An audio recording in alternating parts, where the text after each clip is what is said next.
ಚಲಿಸ್ತಾ ಇದ್ದ ಕಾರಿನ ಮೇಲೆ ಬೃಹತ್ ಮರವೊಂದು ಬಿದ್ದಿದೆ. ಅದೃಷ್ಟವಶಾತ್ ಕಾರ್ನಲ್ಲಿ ಇದ್ದಂತವರು ಗ್ರೇಟ್ ಎಸ್ಕೇಪ್ ಆಗಿದ್ದಾರೆ. ಇಂಥ ಘಟನೆಗಳು ಪದೇ ಪದೇ ಮರುಕಳಿಸ್ತಾನೇ ಇದೆ. ನಿನ್ನೆ ಸಂಜೆ ಶೇಷಾದ್ರಿಪುರದ ಕಾಲೇಜು ಬಳಿ ಈ ಘಟನೆ ಆಗಿರೋದು. ಅದೃಷ್ಟವಶಾತ್ ಚಾಲಕ ಗ್ರೇಟ್ ಎಸ್ಕೇಪ್ ಆಗಿರುವಂತಹ ಡೀಟೇಲ್ ಸಿಗ್ತಾ ಇದೆ. ಮರ ಬಿದ್ದ ಫೋರ್ಸ್ ಎಷ್ಟು ಮಟ್ಟಿಗೆ ಕಿತ್ತು ಅಂದ್ರೆ ಅಲ್ಲೇ ಇದ್ದಂತಹ 3 ವಿದ್ಯುತ್ ಕಂಬಗಳು ಕೂಡ ಮರದ ಜೊತೆಗೇನೆ ಧರಾಶಾಹಿ ಆಗಿದೆ. ಕಂಪ್ಲೀಟ್ ಆಗಿ ಜಖಮ್ ಆಗಿದೆ. ಸಂಪೂರ್ಣ ರಸ್ತೆಗೆ ಅಡ್ಡಲಾಗಿ ಬೃಹತ್ ಮರ ಬಿದ್ದಿದೆ. ಇದರ ಪರಿಣಾಮ ಸಂಚಾರ ಸಾಧ್ಯ ಆಗ್ತಾ ಇಲ್ಲ. ಇಲ್ಲಿ ತನಕ ಮರ ಮತ್ತು ವಿದ್ಯುತ್ ಕಂಬವನ್ನು ತೆರವು ಮಾಡೋ ಗೋಜಿಗೆ ಹೋಗ್ತಾ ಇಲ್ಲ ಬಿಬಿಎಂಪಿ ಮತ್ತು ಬೆಸ್ಕಾಂ ಸಿಬ್ಬಂದಿಗಳು. ಬಿಬಿಎಂಪಿ ಅರಣ್ಯ ವಿಭಾಗ ಏನು ಕೆಲಸ ಮಾಡ್ತಾ ಇದೆ ಅನ್ನೋದು ಪ್ರಶ್ನೆ. ಒಂದು ಇಡೀ ದಿನ ಬೇಕಾ ನಿಮಗೆ ಅದನ್ನು ತೆರವು ಮಾಡೋದಕ್ಕೆ? ವಾಹನಗಳ ಓಡಾಟ ಅಲ್ಲಾಗ್ತಾ ಇಲ್ಲ. ಆಮೇಲೆ ಭಯದ ವಾತಾವರಣ ಅಲ್ವಾ? ಯಾವುದೇ ವಿದ್ಯುತ್ ಕಂಬಗಳು ಬಿದ್ದಿದ್ರು, ನೀವು ಅಲ್ಲಿ ಲೈನ್ ಆಫ್ ಮಾಡಿದ್ರು ಕೂಡ ಒಂದು ಪ್ಯಾನಿಕ್ ಮೋಡ್ ಅಂತೂ ಇರುತ್ತೆ. ಅಲ್ಲಿ ಇನ್ನೇನು ಆತಂಕ ಆಗುತ್ತೆ. ಮಳೆ ಬರುವಂತಹ ಪರಿಸ್ಥಿತಿಗಳಿದೆ ನೋಡಿ. ಜನ ಅಲ್ಲಿ ಬಗ್ಕೊಂಡೆ ಆ ಕಡೆ ಈ ಕಡೆ ಹೋಗಬೇಕಾದಂತಹ ಸ್ಥಿತಿ. ಜೊತೆಗೆ ಮರ ಏನಾದರೂ ಇನ್ನೊಂದು ಸ್ವಲ್ಪ ಮುಂದೆ ಬಿದ್ದಿದ್ದರೆ ಕಾರ್ನಲ್ಲಿ ಟ್ರಾವೆಲ್ ಮಾಡ್ತಾ ಇದ್ದಂತಹ ಚಾಲಕನ ಪ್ರಾಣ ಪಕ್ಷಿಯ ಹಾರು ಹೋಗ್ತಾ ಇತ್ತು. ಅದು ಆ್ಯಕ್ಚುಲಿ ಆ ಮರ ಬಿದ್ದಿರೋ ರೀತಿಯನ್ನು ನೀವು ಗಮನಿಸ್ತಾ ಇದ್ದೀರಲ್ಲ, ಆ ಮರದ ರಂಬೆ ಕೊಂಬೆಗಳು ಮತ್ತು ಆ ಕಾಂಪೌಂಡ್ ತಡೆದಿದೆ. ಅದು ಇನ್ನೂ ಕೆಳಗಡೆ ವಾಲೋದಕ್ಕೆ ಅಥವಾ ಬೀಳೋದಕ್ಕೆ. ಕಾರಲ್ಲಿದ್ದಂತಹ ಪ್ಯಾಸೆಂಜರ್ಸನ್ನ ಇಳಿಸಿ ಜಸ್ಟ್ ಸ್ವಲ್ಪ ಮೀಟರ್ ಮುಂದೆ ಬಂದಿತ್ತಂತೆ ಕಾರು. 30 ಮೀಟರ್ ದೂರದಲ್ಲೇ ಕಾರಿನ ಮೇಲೆ ಬೃಹತ್ ಮರವೊಂದು ಬಿದ್ದಿದೆ. ಹೇಗಾಗಿರಬೇಡ ಪರಿಸ್ಥಿತಿ ಲೆಕ್ಕ ಹಾಕಿ ನೀವು. ದೊಡ್ಡ ಅನಾಹುತ ಜಸ್ಟ್ ಮಿಸ್ ಆಗಿದೆ. ಸಣ್ಣ ಪುಟ್ಟ ಗಾಯಗಳು ಇಲ್ಲದೆ ಗ್ರೇಟ್ ಎಸ್ಕೇಪ್ ಆಗಿದ್ದಾರೆ ಚಾಲಕ. ಬಿಕಾಸ್ ಆ ಮರ ಬಿದ್ದಿರೋ ಪೋಸ್ಚರು, ಆ ರಂಬೆ ಕೊಂಬೆಗಳು ಮತ್ತು ಅಲ್ಲಿ ಕಾಂಪೌಂಡ್ ಸೇವ್ ಮಾಡಿದೆ ಚಾಲಕನನ್ನ. ಇಲ್ಲಾಂದರೆ ಇನ್ನೂ ಕೆಳಗದು ಬಾಗಿರೋದು. ಇನ್ನೊಂದು ಸ್ವಲ್ಪ ನೋಡಿ, ಸ್ವಲ್ಪ ಹಿಂದಕ್ಕೆ ಬಿದ್ದಿದೆ ಅದು. ಇನ್ನೊಂದು ಸ್ವಲ್ಪ ಮುಂದಕ್ಕೆ ಬಿದ್ದಿದ್ದರೆ ಡೈರೆಕ್ಟ್ ಆ ಚಾಲಕನಿಗೆ ಗಾಜುಗಳು ಪುಡಿಯಾಗಿ ಕೂಡ ಹಾನಿ ಆಗ್ಬಿಡ್ತಾ ಇತ್ತು. ನೋಡಿ, ಹಿಂಭಾಗದಲ್ಲಿ ಅದು ಜಾಸ್ತಿ ಡ್ಯಾಮೇಜ್ ಆಗಿರೋದು.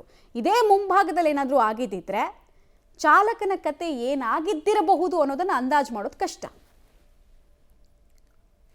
ಶೇಷಾದ್ರಿಪುರಂನ ಕುಮಾರ ಪಾರ್ಕ್ 2ನೇ ಕ್ರಾಸ್ನಲ್ಲಿ ನಿನ್ನೆ ಸಂಜೆ 6:10ರಲ್ಲಿ ಬೃಹತ್ ಮರವೊಂದು ಧರೆಗೆ ಉರುಳಿದೆ. ಆ ಮರವನ್ನು ಇನ್ನೂ ಕೂಡ ಸರಿಯಾಗಿ ತೆರವು ಮಾಡಿಲ್ಲ. ಮರ ಬಿದ್ದಂಥ ರಭಸಕ್ಕೆ ಒಂದು 4-5 ವಿದ್ಯುತ್ ಕಂಬಗಳು ಕೂಡ ಡ್ಯಾಮೇಜ್ ಆಗಿ ಅವು ಕೂಡ ಧರಾಶಾಹಿ ಆಗಿದ್ದಾವೆ. ಅದೃಷ್ಟವಶಾತ್ ಅಂದರೆ ಇಲ್ಲೊಂದು ಕಾರ್ ಕೂಡ ಚಲಿಸ್ತಾ ಇತ್ತು. ಆ ಕಾರ್ನ ಮೇಲೆ ಈ ಬೃಹತ್ ಮರ ಬಿದ್ದಿದೆ. ಆದರೆ ಅದೃಷ್ಟವಶ ಚಾಲಕ ಇದ್ದರೂ ಕೂಡ ಯಾವುದೇ ರೀತಿಯ ಒಂದು ಸಣ್ಣ ಪುಟ್ಟ ಗಾಯಗಳು ಆಗದೆ ಅವರು ಪಾರಾಗಿರುವಂಥದ್ದು. ಜೊತೆಗೆ ಗಮನಿಸ್ಬೋದು, ಮನೆಗಳ ಮೇಲೂ ಕೂಡ ಈ ಮರ ಬಿದ್ದಂಥ ಹಿನ್ನೆಲೆಯಲ್ಲಿ ಯಾವ ಮಟ್ಟಕ್ಕೆ ಡ್ಯಾಮೇಜ್ ಆಗಿದೆ ಅಂತ ಅವುಗಳನ್ನು ಕೂಡ ಇನ್ನೂ ಬಿಬಿಎಂಪಿ ಅಧಿಕಾರಿಗಳು ತೆರವು ಮಾಡಿಲ್ಲ. ಅಂದರೆ ಈ ರಸ್ತೆಗೆ ಬೃಹತ್ ಮರ ಏನು ಬಿದ್ದಿತ್ತು ಅವುಗಳನ್ನು ಮಾತ್ರ ಕಟ್ ಮಾಡಿ ಹೋಗಿದ್ದಾರೆ. ಆದರೆ ಮನೆ ಮೇಲೆ ಈ ರೀತಿಯಾಗಿ ಬಿದ್ದಿರುವಂಥ ಮರವನ್ನು ಇನ್ನೂ ಕೂಡ ತೆರವು ಮಾಡಿಲ್ಲ. ಹಾಗೆ ವಿದ್ಯುತ್ ಕಂಬಗಳು ಕೂಡ ಈಗ ಸುಮಾರು ಒಂದು 4-5 ವಿದ್ಯುತ್ ಕಂಬಗಳು ಡ್ಯಾಮೇಜ್ ಆಗಿದ್ದಾವೆ. ಸಂಪೂರ್ಣ ಒಂದು 3 ಸಂಪೂರ್ಣವಾಗಿ ಉರುಳು ಬಿದ್ದಿದೆ. ಅವುಗಳನ್ನು ಕೂಡ ಇನ್ನೂ ತೆರವು ಮಾಡುವಂಥ ಕೆಲಸವನ್ನು ಮಾಡಿಲ್ಲ. ಅದು ನಿನ್ನೆ ಸಂಜೆ 6:10ರಲ್ಲಿ ಆಗಿದ್ದಿದ್ದು. ಇಲ್ಲಿಯವರೆಗೂ ಕೂಡ ಸಂಬಂಧಪಟ್ಟವರು ಕೇವಲ ರಸ್ತೆಗೆ ಅಡ್ಡಲಾಗಿದ್ದಂಥ ಬೃಹತ್ ಮರವನ್ನು ತೆಗೆದಿದ್ದಾರೆ, ಕಟ್ ಮಾಡಿದ್ದಾರೆ ಬಿಟ್ಟರೆ ಇನ್ಯಾವುದನ್ನು ಕೂಡ ಮಾಡಿಲ್ಲ. ಈಗ ಗಮನಿಸ್ಬೋದು, ಆ ವಿದ್ಯುತ್ ಕಂಬಗಳು ಇನ್ನೂ ಕೂಡ ರಸ್ತೆಯಲ್ಲಿ ಹಾಗೇ ಬಿದ್ದಿದೆ. ಯಾರ ಅಂದರೆ ಅಧಿಕಾರಿಗಳು, ಬೆಸ್ಕಾಂ ಅಧಿಕಾರಿಗಳಾಗಿರ್ಬೋದು ಅಥವಾ ಸಿಬ್ಬಂದಿಗಳು ಬಂದು ಅವುಗಳನ್ನು ಕೂಡಲೇ ತೆರವು ಮಾಡಬೇಕಾಗತ್ತೆ. ಆದರೆ ನಿನ್ನೆ ಸಂಜೆ ಬಿದ್ದರೂ ಕೂಡ ಇದುವರೆಗೂ ಅದನ್ನು ತೆರವು ಮಾಡುವಂಥ ಕೆಲಸ ಆಗಿಲ್ಲ. ರಸ್ತೆಯಲ್ಲಿ ಓಡಾಡೋದಕ್ಕೂ ಕೂಡ ಸಾಧ್ಯ ಆಗದಂಥ ಪರಿಸ್ಥಿತಿ. ಅದೃಷ್ಟವಶಾತ್ ಯಾವುದೇ ರೀತಿಯಂತಹ ಸಮಸ್ಯೆ ಆಗಿಲ್ಲ. ಮನೆಗಳಿಗೆ ಡ್ಯಾಮೇಜ್ ಆಗಿದೆ, ಜೊತೆಗೆ ಕಂಬಗಳು ಬಿದ್ದಿದ್ದಾವೆ, ಕಾರು ಜಖಮ್ ಆಗಿದೆ. ಆದರೆ ಜನಕ್ಕೆ ಅಂದರೆ ಗಾಯಗಳಾಗುವಂಥದ್ದು ಅದು ಯಾವುದೂ ಕೂಡ ಅದೃಷ್ಟವಶಾತ್ ಆಗಿಲ್ಲ. ಸಂಬಂಧಪಟ್ಟಂಥ ಅಧಿಕಾರಿಗಳು ಕೂಡಲೇ ಎಚ್ಚೆತ್ತುಕೊಳ್ಬೇಕಾಗತ್ತೆ. ಯಾಕಂದರೆ ಇನ್ನೂ 3-4 ಕಂಬಗಳು ಡ್ಯಾಮೇಜ್ ಆಗಿದ್ದಾವೆ, ಬೀಳುವಂಥ ಹಂತದಲ್ಲಿದ್ದಾವೆ. ಅವುಗಳನ್ನು ಕೂಡ ತೆರವು ಮಾಡಬೇಕು. ಜೊತೆಗೆ ಆ ಮರ ಏನಿದೆ, ಆ ಮರ ಸೀಳು ಬಿದ್ದಿರುವಂಥ ಹಿನ್ನೆಲೆಯಲ್ಲಿ ಆ ಮರವನ್ನು ಅಂದರೆ ಉಳಿದಂಥ ಮರವನ್ನು ಕೂಡ ಕೂಡಲೇ ತೆರವು ಮಾಡಬೇಕಾಗತ್ತೆ. ಇಲ್ಲಂತಂದರೆ ಅನಾಹುತ ಆಗುವಂಥ ಸಾಧ್ಯತೆಗಳಿರುತ್ತೆ. ಅದರಿಂದಾಗಿ ಕೂಡಲೇ ಎಚ್ಚೆತ್ತುಕೊಳ್ಬೇಕು. ನಿನ್ನೆ ಸಂಜೆ ಆಗಿರುವಂಥ ಇನ್ಸಿಡೆಂಟ್ ಇದು 6:10ರಲ್ಲಾಗಿದೆ. ಇದುವರೆಗೂ ಕೂಡ ಸಂಬಂಧಪಟ್ಟಂಥ ಅಧಿಕಾರಿಗಳು ಇದನ್ನು ಕೂಡಲೇ ತೆರವು ಮಾಡುವಂಥ ಕೆಲಸ ಮಾಡಬೇಕಾಗಿತ್ತು. ಆದರೆ ಇದುವರೆಗೂ ಕೂಡ ಮಾಡದೇ ಇರುವಂಥದ್ದು ನಿಜಕ್ಕೂ ಕೂಡ ಆತಂಕದ ವಿಚಾರ. ಕೂಡಲೇ ಸಂಬಂಧಪಟ್ಟಂಥ ಅಧಿಕಾರಿಗಳು ಎಚ್ಚೆತ್ತುಕೊಳ್ಬೇಕಾಗಿದೆ. ಕ್ಯಾಮರಾ ಪರ್ಸನ್ ಚರಣ್ ಜೊತೆಗೆ Madesh, Anekal, public TV, Bengaluru. Silicon ಸಿಟಿಯಲ್ಲಿ ಬೃಹತ್ ಮರವೊಂದು ಧರೆಗೆ ಉರುಳಿರೋದರ ಡೀಟೇಲ್ಸ್ ಅನ್ನು ನಾವು ಕೊಡ್ತಾ ಇದ್ವಿ. ನಿನ್ನೆ ಸುರಿದಂತಹ ಮಳೆಗೆ ಭಾರಿ ಗಾತ್ರದ ಮರವೊಂದು ಧರಾಶಾಹಿಯಾಗಿದೆ MG ರೋಡ್ನಲ್ಲಿ ಕೂಡ. MG ರಸ್ತೆಯ ಬಳಿ ಶಾಂತಲಾ ಮುಖ್ಯ ರಸ್ತೆಯಲ್ಲಿ ಆಗಿರುವಂತಹ ಘಟನೆ ಇದು. ಬೃಹತ್ ಗಾತ್ರದ ಮರ ಬಿದ್ದ ಹಿನ್ನೆಲೆಯಲ್ಲಿ ವಾಹನ ಸಂಚಾರಕ್ಕೆ ಸಂಪೂರ್ಣವಾಗಿ ಅಡ್ಡಿ ಉಂಟು ಮಾಡ್ತಾ ಇದೆ.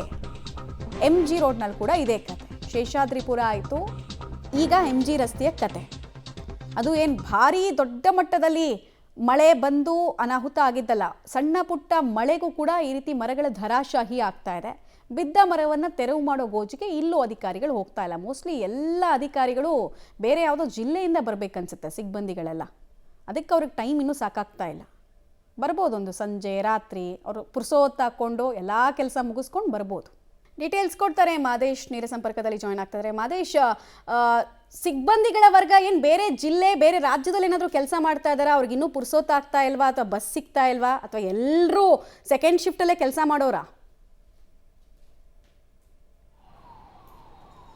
ಮಮತಾ, ನಿಜಕ್ಕೂ ಕೂಡ ನಮಗೂ ಆಶ್ಚರ್ಯ ಆಗುತ್ತೆ. ಅಂದರೆ ಯಾವ ಥರದ ಕೆಲಸವನ್ನು ಇವರು ಮಾಡ್ತಿದ್ದಾರೆ ಅಂತ. ಅದೃಷ್ಟವಶಾತ್ ಯಾವುದೇ ರೀತಿಯಾದಂಥ ಪ್ರಾಣಾಪಾಯ ಆಗಿಲ್ಲ. ನಿನ್ನೆ 6:10ರಲ್ಲಿ ಒಂದು ಮರ ಬಿದ್ದಿದೆ ಕುಮಾರ ಪಾರ್ಕ್ ಹತ್ರ.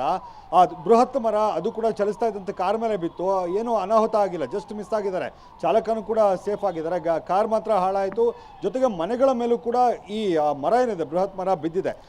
ಆದರೆ ಯಾವುದೇ ರೀತಿಯಾದಂಥ ಅನಾಹುತ ಆಗಿಲ್ಲ. ಆದರೆ ಅದನ್ನು ತೆರವು ಮಾಡುವಂಥ ಕೆಲಸವನ್ನು, ಕೇವಲ ಆ ರಸ್ತೆಗೆ ಬೃಹತ್ ಮರ ಏನು ಬಿದ್ದಿತ್ತು ಅದನ್ನು ಕಟ್ ಮಾಡಿ ಹೋಗಿದ್ದಾರೆ ಬಿಟ್ಟರೆ ಅದನ್ನು ತೆರವು ಮಾಡುವಂಥ ಕೆಲಸ ಮಾಡಿಲ್ಲ. ಜೊತೆಗೆ ಬೆಸ್ಕಾಂ ಅವರು ಯಾವ ಮಟ್ಟಕ್ಕೆ ನಿರ್ಲಕ್ಷ್ಯವನ್ನು ಮಾಡ್ತಿದ್ದಾರೆ ಅನ್ನುವಂಥದ್ದು ಇದರಿಂದ ಗೊತ್ತಾಗ್ತಾ ಇದೆ. ಯಾಕಂದರೆ ನಿನ್ನೆ 6:10ರಲ್ಲಿ ಮರ ಬಿದ್ದಿದ್ದರಿಂದ ಒಂದು 3-4 ಕಂಬಗಳು ಹಾಳಾಗಿದೆ. ಇನ್ನೂ 3-4 ಕಂಬಗಳು ಬೀಳುವಂಥ ಪರಿಸ್ಥಿತಿಯಲ್ಲಿದೆ. ಆ ಕಂಬಗಳನ್ನು ತೆರವು ಮಾಡುವಂಥ ಕೆಲಸವನ್ನು ಮಾಡಿಲ್ಲ. ಆ ಕೇಬಲ್ಗಳು ಕೂಡ, ವೈರ್ಗಳು ಕೂಡ ಅದೇ ರೀತಿಯಾಗಿ ನೇತಾಡ್ತಾ ಇದ್ದಾವೆ. ಈ ರೀತಿಯಾಗಿ ಅದು ಕೂಡ ಬ್ಯುಸಿ ಏರಿಯಾ. ಇನ್ನೊಂದು MG ರಸ್ತೆಯ ಶಾಂತಲಾ ರಸ್ತೆ ಏನಿದೆ, ಅಲ್ಲೂ ಕೂಡ ಬೃಹತ್ ಮರ ಒಂದು ಧರೆಗೆ ಬಿದ್ದಿದೆ. ಅಲ್ಲೂ ಕೂಡ ನಿರ್ಲಕ್ಷ್ಯ, ಅಂದರೆ ಅದನ್ನು ತೆರವು ಮಾಡುವಂಥದ್ದು, ಅದು ನಿನ್ನೆ ಬಿದ್ದಿದೆ, ನಿನ್ನೆ ಸಂಜೆ ಬಿದ್ದಿದೆ.